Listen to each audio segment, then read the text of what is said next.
मेरी बेटी को कब भेज रहे हैं दामाद जी। नानी तेरी मोरनी को मोर ले गए, नानी तेरी मोरनी को मोर ले गए, बाकी जो बचा था काली चोर ले गए। आज रेडियो FM पर अरसे बाद यह गीत सुना। रचना अपने हाथ से सब्जियां और चाकू रखकर इत्मीनान से गाना सुनने लगी। कितनी सारी यादों ने इस गीत को सुनकर मचलना शुरू कर दिया। रचना की आंखों के सामने सालों पहले का दृश्य घूम गया। तब बेटी आन्या 4 बरस की थी। नानी का घर गर्मी की छुट्टियों की एकमात्र घूमने की जगह थी। तपती गर्मी में जहाँ 7-8 घंटे बिजली गुल रहती थी, मौसियों का हाथ पंखे से हवा देना होता था। आन्या को हर समय नानी से चुगलबाजी करती हुई आन्या अब बड़ी हो गई है। रचना को याद आया कैसे आन्या अपनी नानी को परेशान करती थी। नानी तेरी मोरनी को मोर ले गए गा गा कर उसकी बातों का कोई सिर पैर नहीं होता था। पहले तो रचना को लगता था कि बेटा नानी के घर से ज़्यादा जुड़ा है, पर धीरे धीरे उसे एहसास हुआ कि आन्या को ही ज़्यादा लगाव है अपनी नानी के घर से। हो भी क्यों नहीं, आखिर लड़की है ना। जैसे जैसे साल गुजरते गए, बच्चों ने अपने बड़े होने की प्रक्रिया में नानी के घर जाना कम कर दिया। हाँ, बेटी ही कहने लगती है, मम्मी आप हो, आओ नानी के पास, मैं घर संभाल लूँगी, आपकी माँ है, वो साल भर इंतज़ार करती रहती है तुम्हारा। तुम्हारे ऊपर जिम्मेदारियों की कमी नहीं है साल भर, पर वह अपनी माँ को देखने जाना भी आपकी जिम्मेदारी है। आन्या की बातें सुनकर अक्सर रचना सोचती कि बेटियां मायके की अनकही पुकार कैसे सुन लेती हैं। आन्या घर में रहकर दादा दादी और अपने पापा की देखभाल अच्छी तरह कर लेती थी।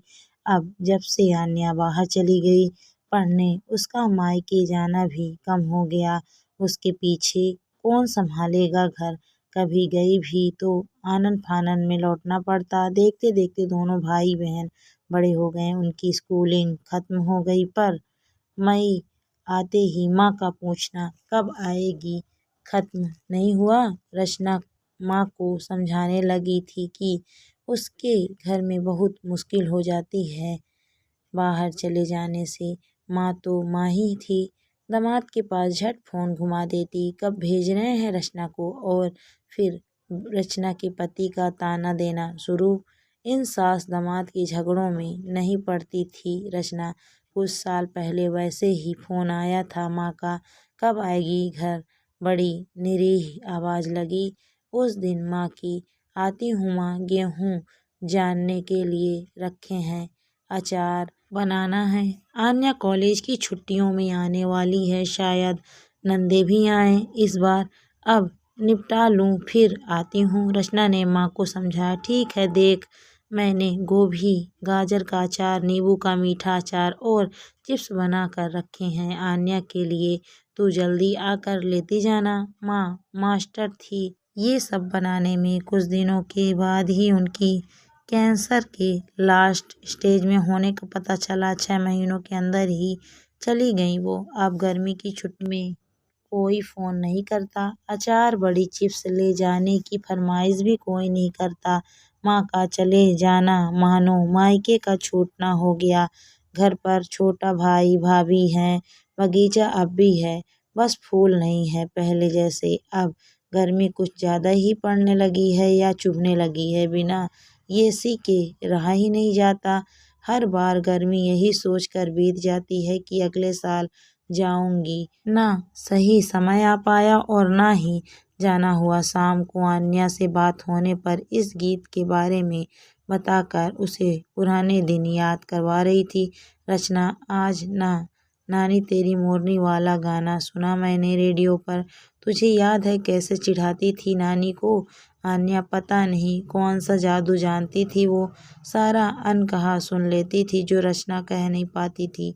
माँ, तुम्हारा मन कर रहा है क्या नानी के घर जाने का? हो आओ ना। आन्या ने फिर मन की बात जान ली। अरे नहीं नहीं, बहुत गर्मी है अभी, तेरे भाई को खाने पीने की दिक्कत हो जाएगी, दादी को कौन देखेगा। रचना पिछले 2 सालों से यही बात कह रही थी। माँ, तुम्हारी ये सारी परेशानियां कभी खत्म नहीं होगी, कुछ भी ना बदलेगा। तुम्हारे जाने के बाद सब अपने आप को संभाल ही लेंगे। 2-4 दिनों के लिए ही तो जा सकती हो ना तुम। हाँ, अब ये मत कहना कि मामी मामा ने बुलाया नहीं तुम्हें। अपने घर जाने के लिए अपनों के निमंत्रण की जरूरत होती है क्या? उन्हें भी तो बुरा लगता होगा जब तुम नहीं जाती।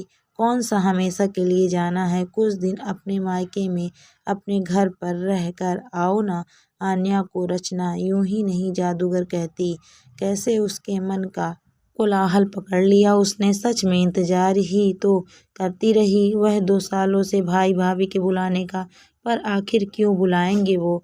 आखिर बड़ी दीदी है। रचना सारे भाई बहन कितना मान देते हैं। भाभी वैसे ज़्यादा औपचारिक बातचीत ही करती है, पर जाने से पूरा ख्याल रखती है। भाई पूरे मोहल्ले में ढिंढोरा पीट देता है दीदी के आने का। माँ के जाने से भाई भाभी तो पराए नहीं हो गए। अगर ऐसे ही मायके न जाने का सिलसिला चलता रहा तो हमेशा के लिए दूर हो जाएगी रचना अपने भाई बहनों से। नहीं नहीं, मुझे अब और इंतजार नहीं करना चाहिए। अपने ही घर जाने के लिए निमंत्रण का दूसरे दिन सुबह सुबह अन्या को बता दिया रचना ने। कल जा रही हूँ मैं नानी के घर। क्या लाऊं तेरे लिए? वहाँ के हवा की खुशबू, छत से दिखने वाला चांद, नुक्कड़ के दुकान की हाजमा वाली गोली और गुप्ता जी का मंगोड़ी वाला चाट। बेटी कुछ भी नहीं भूली थी। रचना ने भाभी को फ़ोन कर बता दिया कल जाने के बारे में। एक सूट, भाई के लिए एक शर्ट, एक डिनर सेट, इतना काफ़ी है। वहाँ पहुँच कर उन दोनों की पसंद का खाना बनाऊंगी। क्या हुआ जो माँ जिंदा नहीं?